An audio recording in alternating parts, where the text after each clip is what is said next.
귀한 예배 앞에 나오신 모든 예배자들께 하나님의 은총의 빛이 충만하여서 우리 모든 심령에도, 우리의 육신에도, 우리의 영혼에도 주님의 은총의 빛으로 충만함을 덧입는 우리 모든 예배자 되시기를 주님의 이름으로 축복합니다.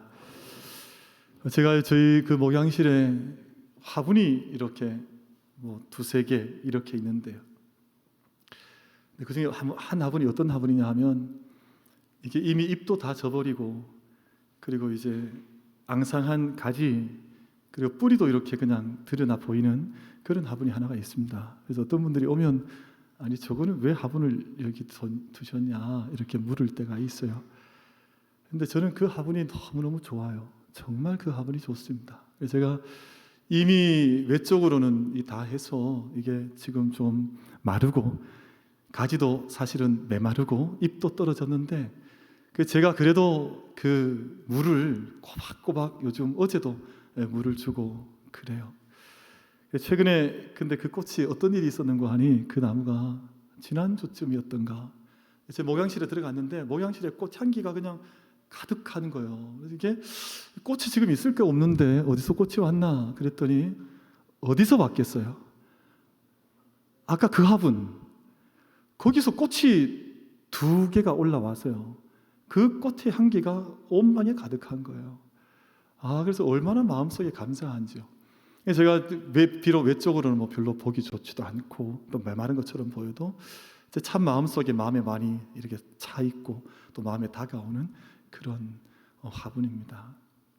여러분, 제가 이 땅의 믿음의 삶을 사는 동안 제가 실수도 많이 하고 사실 하나님 앞에 알게 지은 죄, 모르게 지은 죄도 많고 참 부족함이 많아요. 그러나 저희들 한 사람 한 사람 한 영혼을 하나님께서 버리지 아니하시고 우리 얼마나 극진히 사랑하시는지 몰라요. 여러분, 너의 하나님 여호와가 너의 가운데 계시니 우리 너를 인하여 기쁨을 이기지 못하게 하신다고 하는 스바냐 3장의 그 말씀, 우리 한 사람 한 사람 향하신 말씀이잖아요. 여러분, 귀한 예배 앞으로 나아가면서 그 하나님의 사랑이 나에게 다 있으니, 나를 향하고 있으니, 나를 보고 있으니 그 사랑 앞에 내 자신을 온전히 의탁하리라 하나님께 영으로 고백하면서 예배의 자리에 함께 올라갈 수 있는 우리 모든 예배자들 다 되시기를 주님의 이름으로 축복합니다. 우리 곁에 계신 분들과 한번 오늘 문안할 때 이렇게 인사하겠습니다. 하나님께서 집사님을 사랑하신대요. 우리 그렇게 인사하겠습니다. 하나님께서 집사님을 사랑하신대요.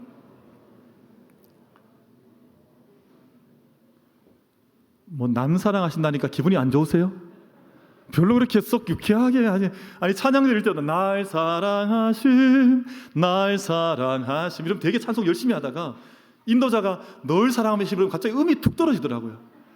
아니 우리가 저는 옛날에 하나님께서 저만 사랑하신 줄 알았었어요. 예전에 하나님 나를 너무너무 사랑하신다. 근데 시간이 지나고 보니까 저만 사랑하신 것이 아니라 하나님의 백성들 다 사랑하시더라고요. 여러분, 저희들 하나님께서 오늘 이 예배 자리에 나오셔서 우리 부르셨는데 하나님 보좌 앞에 올라갈 때 그 사랑에 응답하는 마음으로 함께 올라갈 수 있는 우리 모두가 되시길 바라고요. 그럼 저희가 예배를 드리면 그런 권면을 많이 하죠. 오늘 예배 때 나오셨으니까 하나님 능력도 받고 또 하나님 고치신 것도 다 받고 은혜도 막 충만히 받자. 맞습니다. 저희가 예배를 통해 사모하는 마음들이 다 있는 거잖아요. 근데 여러분, 저는 한 가지 좀 반대 명제를 좀 말씀드리고 싶어요. 안티테제. 여러분, 무슨 말씀을 좀 드리고 싶은 거 하니, 여러분, 예배를 드릴 때 내가 받는 예배도 중요한데요, 하나님께 내가 다 드리는 예배 한번 드려보세요. 내 온 힘을 다해서 온 마음, 여러분, 우리가 온 힘을 다해서 온 질주를 하고 나면 걸어 다닐 힘도 없을 그런 때가 있는 것 한 번씩 경험하시지 않나요? 여러분, 예배를 드릴 때는 예배를 드리는 것이거든요. 예배를 어떤 분은 본다 그러기도 하는데, 본다는 말도 영 틀린 말은 아니지만 언어학적으로 우리 한국 사람들은 옛날 굿을 본다 그랬습니다. 근데 굿 구경한다는 말보다는 굿에 참여한다는 뜻이었었거든요. 그러니까 이제 예배를 우리 한국에 월십이라는 말이 들어오면서 예배를 본다는 말도 예전에 쓰였던 건 사실이에요. 그러나 이제 우리가 좀 더 깨달아지면, 영적으로 더 고백하게 되면 예배를 드리는 거잖아요. 예배는 구경뿐이 아니거든요. 그러니까 우리가 이 예배를 드리고 나면 정말 내 온 힘을 다해서 다 드렸기 때문에 내가 이 예배 본당 걸어 나갈 때 걸을 힘이 없을 만큼 내가 열심히 예배를 드렸다고, 내 온 힘을 다 드려 하나님께 예배했다고, 그 고백 가운데에서 그런 고백과 함께 예배 드릴 수 있는 우리 모든 예배자들 되시기를 바랍니다. 예배 끝나고 나 제가 한번 보겠습니다. 후들후들 하고 나가시는지 막 쌩쌩하게 나가시는지 제가 한번 볼 텐데, 정말 우리 만민교회는 예배를 드릴 때 저도 그렇게 예배를 준비하고 모든 예배자들이 그렇게 예배를 준비하고 예배를 드리는 분들은 그 심정으로 그 영으로 하나님 높이 올리도르는 다윗처럼 그렇게 뛰며 찬양하며 예배 드리는 그 영적인 분출함의 은혜가 우리에게 임하게 되기를 소망합니다. 정말 예배자가 되는 거죠. 정말 예배자로 사는 것이죠. 제가 작년 10월 어간인가 TV를 보는데 무슨 컴피티션 프로그램이었습니다. 이 경쟁에서 자꾸 떨어뜨리고 올라가고 요즘 우리나라는 막 그런 프로그램이 너무 많아서 무명 가수가 유명 가수가 되고 내일은 국민 가수가 되고 뭐 이런 프로그램들이 너무너무 많더라고요. 근데 그 프로그램에 한 어린 아이가 출연을 했어요. 봤더니 소개를 하는데 7살이라 그러더라고요. 7살 아이가 그 어른들 쟁쟁한 그 가수들과 함께 겨뤄서 그 출전을 해서 노래를 하는데 노래를 너무너무 잘 부르는 거예요. 근데 그날 그 아이가 부를 곡을 소개하는데 그 곡이 뭐였냐면 옛날이었습니다. 그래서 7살 아이인데요. 7살 아이인데 그 노래를 얼마나 잘 부르는지 아이가 호흡이 깊더라고요. 아이가 거의 뭐 음악적인 탤런트가 어마무지하더라고요. 근데 호흡도 깊은데 그날 아이가 청바지를 입고 나와서 아이가 7살이니까 작죠. 근데 그 자기 이 팔로 자기 청바지를 허벅지를 쳐가면서 박자를 맞추고 발을 굴러가면서 노래를 하는데 너무너무 잘하는 거예요. 근데 그날 이제 MC를 맡았던 분이 우리 잘 아는 그 MC 아나운서 김성주라고 하는 분이었는데 목사님 아들이잖아요. 농촌교회 목사님 아들로 자라나서 아버지에 대한 이제 애정이 많은 분이라고 하는데 근데 그 다 궁금할 것 아니에요. 도대체 이 아이가 어떤 감정으로 어떤 생각으로 옛날이여를 불렀을까? 그래서 물어본 거예요. 그 아이 이름을 부르면서 누구야? 존대를 하니까 어떤 마음으로 옛날을 생각했어요? 이렇게 물었더니 아이가 대답을 하는 거예요. 마스크 쓰지 않았던 그때가 그립다고. 7살짜리 아이가 마스크를 쓰지 않았던 그때가 자기에게는 옛날 같대요. 그렇게 대답을 하는 거예요. 저는 그때 옛날 같아요. 그리고 또 한 가지가 키즈 카페에서 요즘 아이들 키즈 카페 다니거든요. 키즈 카페에서 친구들과 함께 마스크 쓰지 않고 놀던 그 옛날이 그리워서 그런 눈물을 흘리더라고요. 7살짜리 애가 옛날을 그리워하면서 그 키즈 카페에서 놀던 그때를 생각하면서 이야기하는 것을 보고 사람에게 누구든지 다 그 옛날이 있는가 보구나 라는 생각을 스쳐 지나가다 했던 적이 있습니다. 근데 우리가 옛날이요 라고 하는 말을 할 때 여러분 크게 두 가지가 있지 않을까 싶어요. 하나는 너무너무 즐거웠던 때 돌아보면 늘 기쁘고 늘 행복한 생각이 막 마음속에서 기억나는 그래서 그때만 생각하면 엔돌핀이 돌고 기쁨이 올라오는 그런 옛날을 이제 기억하는 그 옛날도 있을 것이고요.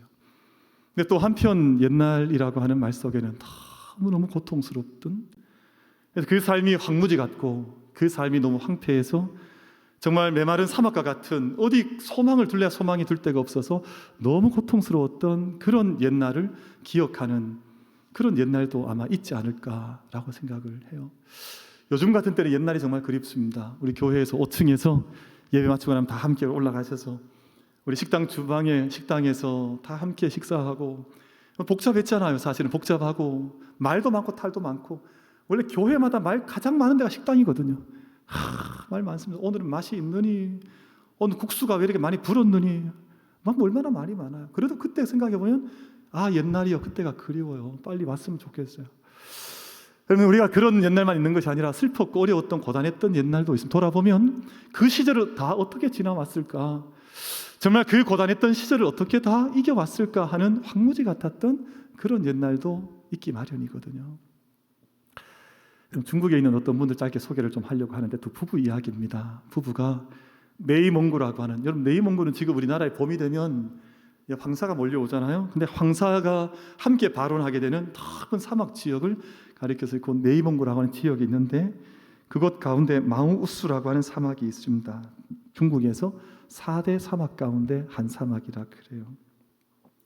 근데 이게 사막이 얼마나 거칠고 황량한지 길을 걸어가면 아이들이 아침에 학교에 갔다가 오후에 집에 못 돌아오는 거예요. 왜냐하면 길이 없어져 버려요. 아니 바람이 얼마나 센지 사막이 얼마나 이렇게 길이 쉽게 움직이는지 아이들이 학교에 갔다가 집에 오는 길을 잃어버리는 거예요. 그리고 아침에 잠을 자고 아침 문을 열고 나갔는데 집 문 앞에 없던 모래산이 하나가 생겨버리는, 그게 바로 네이몽구에 있는 바로 이 사막 지역입니다. 근데 이 지역에서요, 어떤 부부가 수십 년 전에 한 20-30년 어간에 나왔는 거 하니, 이 사막에서 저 뒤에 있는 나무 심는 부부가 이 사막에서 나무를 심기 시작한 거예요. 나무 한 그루 심고 그 곁에 또 한 그루 나무를 심고. 근데 그 세월을 20년 더 넘어 나무를 심었습니다. 그럼 처음에는요, 이 황량했던 때에 정말 옛날이었지요. 정말 시집을 아버지 때문에 여기를 갔는데요. 아버지 때문에 여기에 손잡고 가봤더니 거기서 남편 만나서 결혼하라고 해서 20살 때 남편을 만나서 갔는데요. 매일이 눈물이었습니다. 아니 매일이 눈물이죠. 아니 아버지는 그렇게 자기를 떡하니 사막 가운데 동네에 떨어뜨리고는 아버지는 돌아가 버리고 거기서 시집살이가 시작되는데 무슨 기쁨이 있었겠으며, 무슨 오늘 찬양 드렸지만 무슨 행복이 있었겠으며, 뭐가 즐거웠겠으며, 옛날에 돌아보면 그냥 눈물만 나는 그런 세월을 20살 때부터 이 안악이 보내게 된 거예요. 매일같이 한 것이 눈물로 자기 옷을 적시다가 언제 여길 도망갈까, 도망갈 날짜만 본 거예요. 언제 도망갈까. 근데 어느 하루는 봤더니 사막 모래 위에서 눈물 짓고 있는 남편이 눈에 들어오게 된 겁니다. 저 남자 불쌍하다. 근데 마음속에 나무를 심어야 되겠다 생각했던 것이 왜 그러냐 하면, 아기를 가졌는데 내가 낳게 되는 이 아기는 이 사막에서 살게 하지 말아야지. 근데 그 마음속에, 그 여인 마음속에 그 생각을 하게 된 거예요. 저분 둘 부부 이름이, 남편은 바이완샹이라는 분이고 부인은 이위전 혹은 이위전이라고, 우리말로 그냥 한문을 읽으면 인위전이라고 하는 부부인데, 그때부터 나무를 심기를 시작을 했다 그래요. 어려운 퀴즈 하나 내겠습니다. 3부 예배 때 11시 반에 오시면 얼마나 지치셨겠어요. 좀 잠을 깨우기 위해서 퀴즈 내겠습니다. 사막에 나무를 심으면 어려운 문제입니다. 잘 자랄까요? 잘 자라지 않을까요? 너무 어려운 문제라서 아마 답하기 어렵겠지만, 사막에 나무를 심으면, 여러분 우리 만민교회에 둘레에 작은 정원이 있는데 여기는 나무 심으면 자랍니다. 여기는 땅이 너무너무 좋아요. 저기 좀 막 거름 놓고 이렇게 하지 않아도 좋은 그냥 땅이 있습니다. 그냥 나무 심으면 풀이 자기가 뿌리지 않아도 풀밭이 이루어지고 이런 땅이에요. 근데 이 사막이라고 하는 것은요, 그런 곳이 아닙니다. 물을 주지 않으면, 물을 뿌리지 않으면 이 나무가 살 수가 없어요. 그래서 제가 이 자료를 보고, 영상도 보고, 기사도 읽으면서 어떻게 나무 키우는 것과 사람 키우는 게 똑같냐. 그럼 나무가 심어놓고 사막에서 물 주지 않으면 하루를 살 수 없거든요. 이 사람도 똑같더라고요. 보니까 이게 하나님의 생명 안에서 함께 기도하고 돌보고 땀 흘리고 눈물 흘리고 하지 않으면 영원히 자라질 못해요. 나무를 심는데요. 나무를 심는데 더 어려운 문제 하나 되겠습니다. 조금 전에 잠이 좀 덜 깨신 분이 계신 것 같아서. 낮에 물을 주면 물이 거기 남아 있을까요? 증발할까요? 사막에서 물이 없어요. 물이 증발하죠. 그러니까 이 두 부부가 물을 주는데 저녁 8시부터 물을 뿌리기 시작하는 거예요. 8시부터 어깨에 물 짊어지고 다니면서 자기들이 심었던 나무 하나에 물을 뿌리고 그 사막을 걸어 다니면서요. 새벽 3-4시까지 물을 뿌렸다 그러더라고요. 근데 집에 돌아올 수가 없으니까 사막에 두 부부가 잠든 적도 많았다 그래요. 이분들이 저기 충청도에 있는 어떤 홍성인가 어디에서 우리나라 식물 박람회 같은 거 할 때 초청을 받았습니다. 우리나라에. 그래서 이분들한테 이제 강연을 맡겼는데 강연을 이 부인이 했어요. 근데 나중에 이제 강연했다고 사인을 하라 그러니까 사인을 못 해요. 글을 알지 못합니다. 정말 이 어렵게 척박한 항무지 같은 인생을 살면서 내 자식에게 이 사막 같은 땅 물려주지 않겠다 하는 그 일념 가지고 나무를 심어 가지고요. 강 하나 없던 곳입니다. 물 하나 없던 곳입니다. 길 하나 없던 곳입니다. 근데 지금은 저 땅에 수천만 평의 땅이 숲으로 변화가지고요. 지금 저곳에 길이 생겼습니다. 물길이 났습니다. 저곳에서 생물들이 자라나서 이제는 새들도 찾아오는 그런 땅이 됐습니다. 그럼 저희가 보면 저 땅 보시니까 어떤 느낌이 드세요? 웃기죠? 아니 저것도 무슨 산이라고 이런 생각 드시지 않으셨어요? 여러분 그렇지 않습니다. 저 땅이 기적과 같은 땅입니다. 여러분 저 땅이 생명의 땅으로, 저 땅은 정말 말 그대로 죽음의 땅이었고 황무지였고 아무것도 없던 땅이었는데 두 부부가 저기엔 한 나무 심어가면서 그 나무 옆에 나무를 또 심고 더불어 숲을 만들어가면서 저 나무를 저렇게 갖고 온 거예요. 여러분 사랑하는 모든 우리 만민의 가족들 여러분, 지금 세상이 어찌 보면 황폐해져 있습니다. 지금 세상이 황무지가 되어져 있습니다. 지금이 어찌 보면 지금 온 세상 속에 흉년의 때를 맞이한 것처럼 그런 시대가 되어져 있습니다. 누가 나무를 심겠습니까? 누가 더불어 숲을 갖고 가겠습니까? 여러분, 정말 어렵고 험난한 이 세상 가운데 저희가 살아가지만 우리가 한 나무 한 나무로 심겨진 주의 나무들이 되어지고 함께 그 옆에 함께 심어진 나무들이 되어져서 주님의 구원의 숲을, 주님의 생명의 숲을, 주님의 은총의 숲을 더불어 만들어 나갈 수 있는 우리 모든 만민 가족들 될 수 있게 되기를 주님의 이름으로 축복합니다. 저는 그것이 소망이에요. 제 비전입니다. 늘 생명 숲 꿈꾸고 더불어 숲을 어떻게 하면 살 수 있을까? 저는 세상 이야기 하기 싫어요. 정말 그렇습니다. 아니, 저는 교회를 경영해 나가고 교회를 섬겨 나가고 목회를 해 나가면서 세상 방법 가지고 세상 뭐 결제하는 이 정도 가지고 교회 섬기기 싫다, 그 말이에요. 왜냐하면 교회는 그렇게 세워지는 곳이 아니거든요. 세상이 다 믿지 않는 사람들의 생각 때문에 황폐화되어지고 세상 사람들 어떻게 하든가 지금 전쟁 일으키지요, 죽음 일으키지요, 무기 만들지요, 죽음으로 사람들 내몰지요. 다 흉년 만난 것처럼 한 세상 살아가는데 하나님께서 우리 가운데 생명의 숲을 만들기 원하시는 것 아니겠어요? 여러분, 저희들이 이 땅 가운데에서 생명숲, 주님의 더불어 숲을 함께 만들어 나갈 수 있는 우리 만민 가족들, 예배자들 다 될 수 있게 되기를 주님의 이름으로 축복합니다. 믿음의 사람들은 그 자리로 분을 받았습니다. 세상 것처럼 섬기려고 하면 주의 교회 섬기면 안 돼요. 여러분, 정말 주님의 교회를 섬기는 것은 내가 서 있는 그 자리가 숲이 되게 하겠다, 그 마음 가지고 주님을 섬겨 나가는 것인데요. 여러분, 저희가 사도행전을 사랑합니다. 사도행전을 짧게 영어에서 줄이면 액츠라 그러거든요. 액츠. 이 사도행전인데 사람들이, 우리 한국교회 성도님들이 언젠가부터 좀 잘못된 병이 들어서 사도행전을 읽어 나갈 때 핑크빛으로 읽어요. 사도행전을 읽어 나가면 막 복음이 그냥 막 전해지고, 한번 사도 베드로가 한번 선포하면 3,000명이 막 뒤집어지고, 아니, 그런 역사가 사도행전에 있었다는 것은 우리가 다 알고 있으니까 우리도 오늘 우리가 살아가는 동안 그것을 생각하는데, 여러분, 그때가 얼마나 척박한 때였는지는 잘 모르는 것 같아요. 여러분, 그때 영적으로 얼마나 어려운 땅이었었는데요. 여러분, 그 땅은 정말 흉년 만난 때였습니다. 믿는 사람이 없었습니다. 복음을 전하면 죽음을 당했습니다. 여러분, 오늘 우리 11장, 12장 처음에 나가보면 야고보는 칼에 죽임을 당해서 목을 베어서 죽었거든요. 여러분, 사도 베드로는 12장에 옥에 갇혔다 했습니다.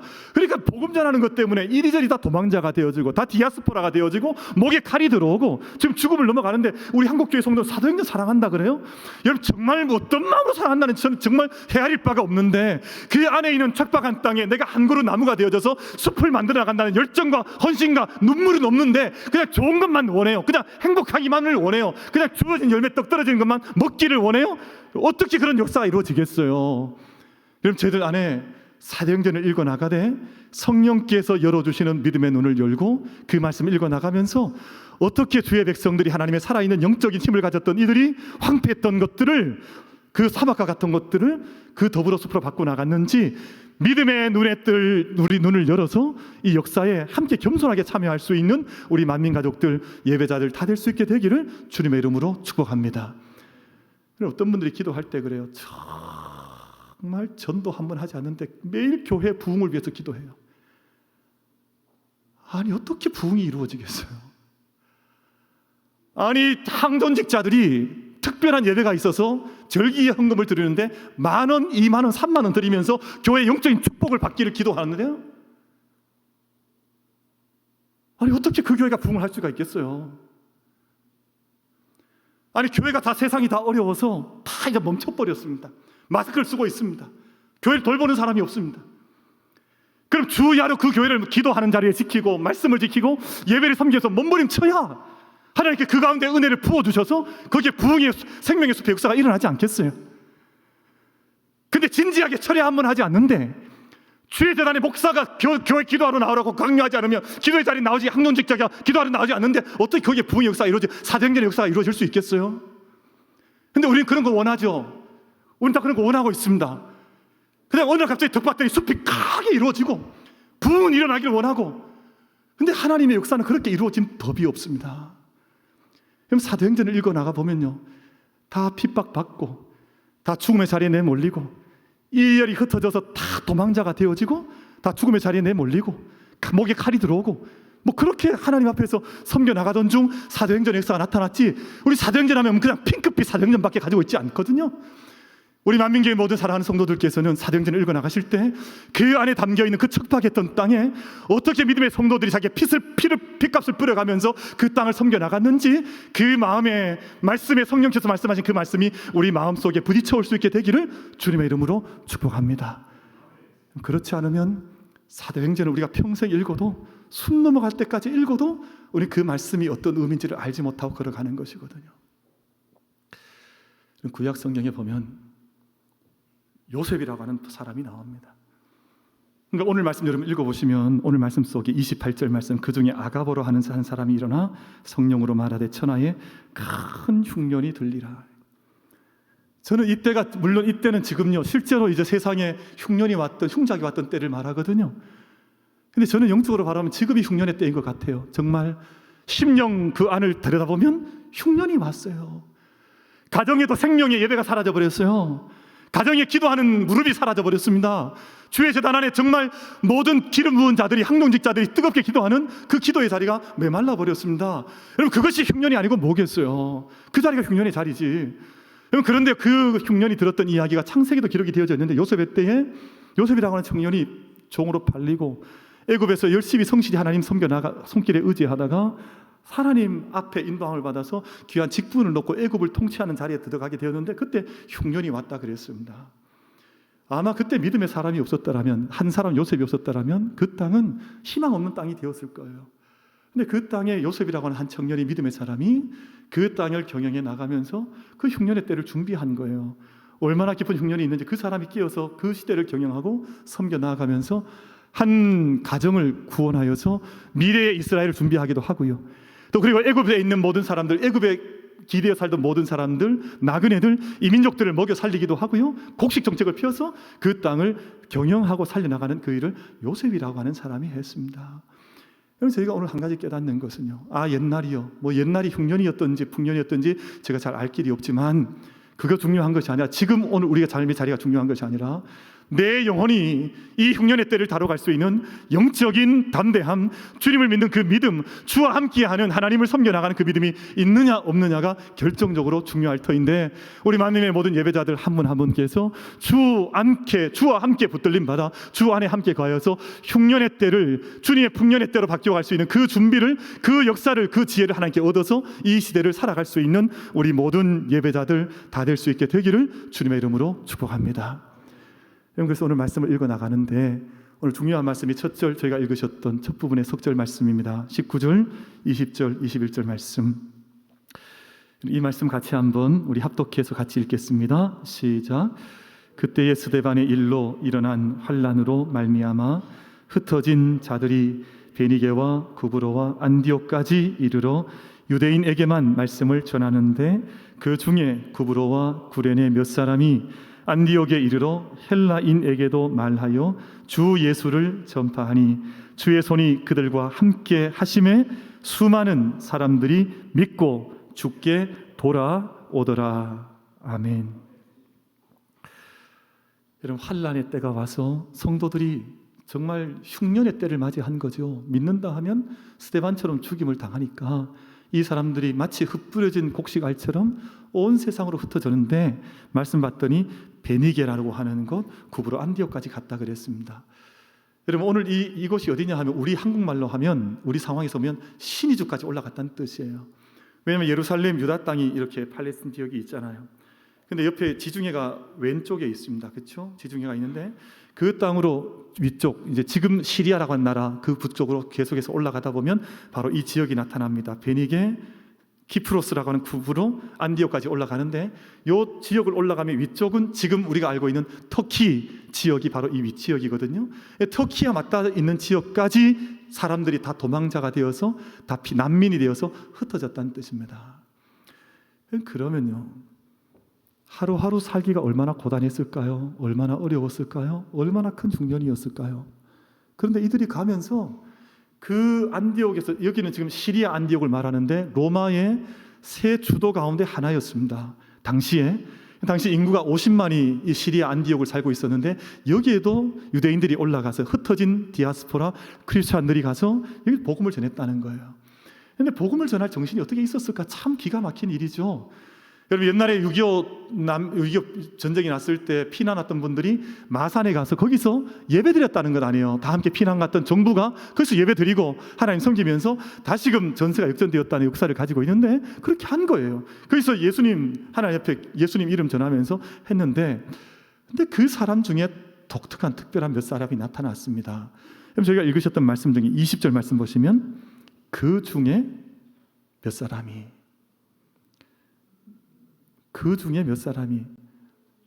아마 여러분 많은 사람이 아니었던 것 같아요. 아마 소수 몇 사람이었던 것 같은데 이 사람들이 어떻게 했냐면 헬라인에게도 말하여 주 예수를 전파하니. 정말 놀라운 일이 일어난 겁니다. 왜냐하면 이스라엘 유대 전통에서는요 자기들이 선민의식이 있잖아요. 그래서 율법도 우리 거라고 생각했어요. 율법은 우리 거지. 그러니까 이 율법이 이방인에게도 넘어간다는 생각을 유대인들은 해본 적, 지금도 유대인들 하고 있지 않습니다. 그러니까 지금 예수님 받아들이지 못하는 유대인들 중에는 지금도 우리의 율법이지 너의 율법이 아니라고, 우리만 선민이라 우리가 구원받았다 생각하는 유대인들이 지금도 살고 있거든요. 검은 옷 입고 막 검은 모자 쓰고 그 사람들이 정통 유대인들이잖아요. 지금도 똑같이 생각합니다. 복음이 임했습니다. 근데 복음도 그렇다고 생각한 거예요. 예수님의 복음을 많은 유대인들이 받았는데 이게 나의 복음이지 너네 복음은 아니라고 생각한 거예요. 근데 그 중에 몇 사람이 헬라인에게도 주 예수를 전파했다 그랬습니다. 받을 수 없는 사람들, 생각할 수 없던 사람들, 전혀 기대치가 미치지 못했던 그 사람들에게도 주 예수를 전파했더니요 어떤 기적이 벌어졌냐 하면 21절 말씀 속에 주의 손이 그들과 함께 하심에 수많은 사람들이 믿고 주께 돌아오더라. 여러분, 요즘 우리는 가짜 복음 전하고 있습니다. 한국 교회가 복음 전한다고 하는데 진짜 복음을 전하는 것이 아니라 가짜 전하고 있어요. 뭐 전하고 있냐 하면요, 우리 교회에 와보세요. 우리 교회는 식당이 맛있습니다. 이 복음입니까?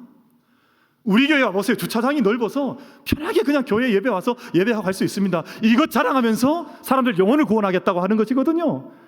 또 어떤 교회는 또 그래요. 우리 교회는 해당이 되지 않습니다. 어떤 분들은 우리 교회 와보세요. 목사님이 정말 멋있게 생겼어요. 우리 교회는 절대 아닙니다. 막 또 어떤 교회는 우리 교회 목사님은요 막 박사학위가 있고요, 복음을 전하는 게 아니라 예수를 전하는 것이 아니라 세상 것 자랑하면서 복음 전하고 있는 것처럼 착각하고 있는 거예요. 그런데 오늘 소수의 몇 사람들이 몇 명 되지 않았지만 그 사람들이 50만 명이 사는 큰 성에 들어갔는데 그곳 헬라 사람들 만날 때마다 이방 사람들 만나는데 주 예수를 전했다는 거예요. 근데 살아계신 주님께서 어떻게 하셨냐면 그 이어진 말씀에 주의 손이 그들과 함께 하셨다 그랬거든요. 여러분 다른 것 전하니까 주님이 역사를 하시지 못하시는 거잖아요. 역사하지 않는 것이잖아요.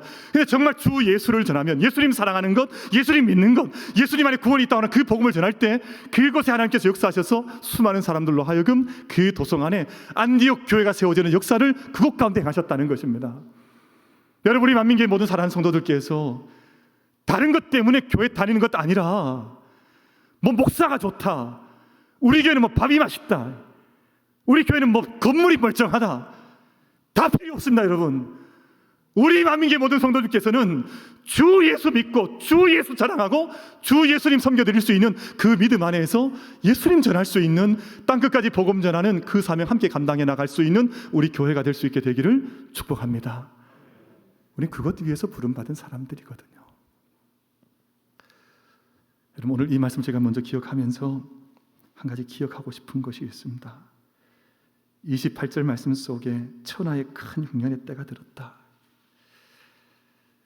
제가 이거 어디서 깨닫냐 하면요, 제가 어제 늦은 시간에 오후 4시 50분에 수성 못 근처에 있는 한 호텔에서 한 큰 예식장에서 예식이 있어서 제가 참석을 했다가 그 뱅키 타는 것, 그러니까 축제 벌이는 뒤에 식사하는 방에 들어가 봤더니요,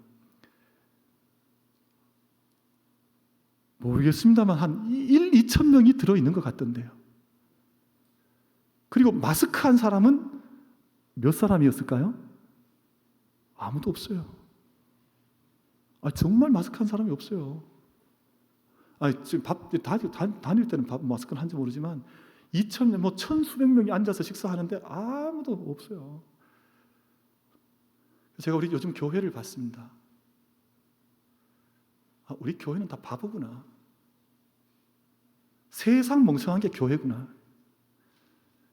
밖에 나가서는 온 식당 다 다니고 자기 하고 싶은 여행 다 다니고 온갖 거 다 하면서 교회 예배드리자 하면요 안 된다는데. 제가 그래서 우리가 참 바보구나. 제가 한 가지 깨달은 것이 있습니다. 영적으로 정말 큰 흉년의 때구나. 정말 큰 흉년의 때를 맞이했구나. 자기의 온갖 것들은 다 누려가면서도 하나님 앞에 우리가 한번 바르게 영혼을 올려드리자 하는 예배 드리자 하면 전염됩니다. 다 죽습니다. 아니 밖에서는 그런 얘기 하지 않더니요. 그래서 오늘 글라우디오 황제라고 하는 때에 큰 흉년이 들었는데 근데 그때 한 사람이 발견이 돼요. 정말 한 사람이에요. 오늘 말씀을 보면 바나바라고 하는 사람이 기록이 되어 있습니다. 여러분 오늘 말씀 보시면 22절 말씀이에요. 보겠습니다. 예루살렘 교회가 이 사람들의 소문을 듣고 바나바를 안디옥까지 보내니 그가 이르러 하나님의 은혜를 보고 기뻐하여 모든 사람에게 굳건한 마음으로 주와 함께 머물러 있으라 권하니 바나바는 착한 사람이요 성령과 믿음이 충만한 사람이라. 이에 큰 무리가 죽게 더하여 지더라. 그래서 이 한 사람의 안디옥 행을 통해서 시리아 안디옥 교회가 처음 출발을 하게 되었습니다. 그 밑에 내려가는 말씀 보면 그때 처음으로 그리스도인이라는 이름이 이때 나왔습니다. 오늘 우리말로 하면 크리스천이라고 하는 이름을 이때부터 바나바 때부터 이 이름이 들려지기 시작했다는 거예요. 그런데 사랑하는 성도 여러분, 제가 몇 가지 말씀을 드릴 텐데 지금부터는 자막을 좀 따라가시면서 좀 봐주시면 좋을 것 같아요. 왜냐하면 바나바는 오늘 사도행전 11장에 처음 등장하는 사람이 아니에요. 여러분 사도행전 곳에 사도행전 여러 장에 마치 숨어있는 보물처럼 숨은 글이 찾기 하는 것처럼 이 이름이 한번 반짝 등장했다가 흔적이 없어요. 근데 반짝 등장했다 흔적이 없다가 등장하는 것이 바로 오늘 본문이거든요. 근데 4장 어간에 보면 어떤 기록이 되어져 있는 거 하니 4장 36절 37절 제가 읽겠습니다. 구브로에서 난 레이족 사람이 있으니 이름은 요셉이라. 사도들 일컬어 바나바라 번역하면 위로의 아들이라 하니 그가 밭이 있으며 팔아 그 값을 가지고 사도들의 발 앞에 두니라. 이 초대교회 처음 역사였어요. 교회가 처음 출발하고 나서 있었던 역사인데 여기에 바나바 이름이 나와요. 근데 어떤 사람으로 소개가 되냐면 위로의 사람이에요. 위로의 사람. 그리고 헌신의 사람이었습니다. 이 짧은 2절 안에 바나바가 어떤 사람이 다 나오는데요. 제가 이 말씀을 읽으면서 마음속에 많이 찔림을 받았습니다. 너는 위로의 사람이 되었던 적이 있느냐? 어떤 시인이 그런 시를 읊었죠. 연탄재 한 발로 차지 말아라. 너는 연탄재를 한번 너를 자신을 그렇게 한번 불태웠던 적이 있느냐? 그런 묻는 그 시가 있잖아요. 우리나라에 짧은 시가 있는데 여러분 정말 저희가 코로나 지내면서 교회 안에 위로자가 있었을까? 우리는 정말 위로자로 하나님 앞에 부름받은 사람들인가? 여러분 저희가 이 땅에 살아가는 동안 바나바라고 하는 이름이 가지고 있는 그 이름처럼 우리가 남편에게도 아내에게도 부모님에게도 자녀에게도 이 세상 지금도 갈 바를 알지 못하는 지금 흉년을 만난 이 세상의 모든 사람들에게도 우리가 위로가 될 수 있는 위로의 사람으로 바나바가 될 수 있는 우리 모든 예배자가 될 수 있기를 주님의 이름으로 축복합니다. 그분을 보면 위로를 받아야 될 것 아니겠어요? 그분의 눈빛을 보면 그분의 음성을 들으면 위로가 다가와야 되지 않겠어요? 요즘 아이들이 엄마 아빠에게 위로를 받지 못하니까 아빠 목소리를 듣는 것이 고통이니까 집을 나가버리고요. 가족들이 서로 만나면 늘 가시나무처럼 찌르기만 하니까 상처를 주니까 이제는 가정이 50%가 가정이 다 쇠체가 되어버리잖아요. 그러니까 세상이 지금 흉년 만난 때가 되어졌는데 왜 여기 한 그루 나무가 심겨지고 또 한 그루 나무가 옆에 심겨져서 더불어 숲을 이뤄가는 것처럼 우리 모든 만민 가족들의 삶의 예배의 자리가 믿음의 자리가 위로와 생명의 헌신의 자리가 되어져서 생명숲 더불어 이뤄갈 수 있는 그 은총이 우리 모두에게 임하게 되기를 주님의 이름으로 축복합니다. 사울이라고 하는 사람은요, 사도행전 9장 말씀에 보면 사실은 버림받은 사람이었습니다. 은총을 받았습니다. 예수님 만났습니다.